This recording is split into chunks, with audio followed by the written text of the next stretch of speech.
Daudi werende mvaha kaiza nduguze akilume anane. Kazi yewere ni urisa. Kuno kungine baadhi ya nduguze were makwenda kwa jeshi la Israeli kuzitayarisha kwa viha baina yao na Afilisti. Kona siku mwenga Daudi wera ahirikira chakuria nduguze herarijo umwani babaye. Ela alijofika kuko baadhi ya nduguze makimamba aza kwenda lola viha badala ya kutoa kurisa magonzi. Jo Daudi akuko wona riziturilu meribomu rire rize makaika yago majeshi mairi. Were riza vala kofia bomu rachuma na ngao na were riza beba silaha nyingi bomu. Zinare were rinaifa Goliati na were riza zwera kushinda viha sana. Were rinaima vijo kwenda kila madzacha pasiku 40. Were rinamba kwenda nipani mutu ni yehe naye elambolehi. Israeli nzima were kakuna mwenye ujasiri wa kutosha wa kuehanaro. Daudi kahenze jori ziture kala rinahuka na Israeli. Kwa hivyo Daudi mwenye akimwambiraye mfalme nindapigana naye. Vikara mfalme akifikiria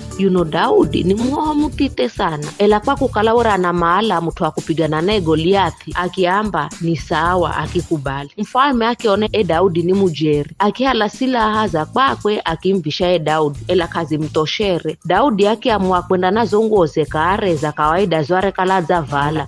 Akiamini ukala Mulungu andamsaidia vijo arijo. Kona Daudi wakwenda deteni achinda tola mawe madzo matano ahumire na tero. Alafu siye akuya ko uwanja wa viha barori zitu Goliathi. Goliathi arijona wa utite wa Daudi akitukirwa sana. Akianza kumwambira Daudi, kwani mino ni kuro taunanituwa na kigongo ndapa nyama za kwako tsongo reroi uwe. Daudi wone kana mtite jeri ela were ni mulachu. Daudi akimwambira Goliathi, unanizirira kwa upanga lakini mino na kuzira kwa damu ya Bwana mwenye nguvu. Mulungu ana nguvu kushinda chochosi. Ta mimi pia ndapazo nyamazo we tsongo rero mazirie. Goliathi arizosikira vijo akitsukirwa sana. Daudi wahalaiwe akiringiza kwenye tero akirusha kwa Goliathi. Goliathi takapatire wakati wa kumboza kishuche kwa sababu roiwe ramgonga hao kidhanguni akigwa chavu kibomu. Kila mtu takaaminire Mulungu amhumira Daudi muhoho mtite mwenye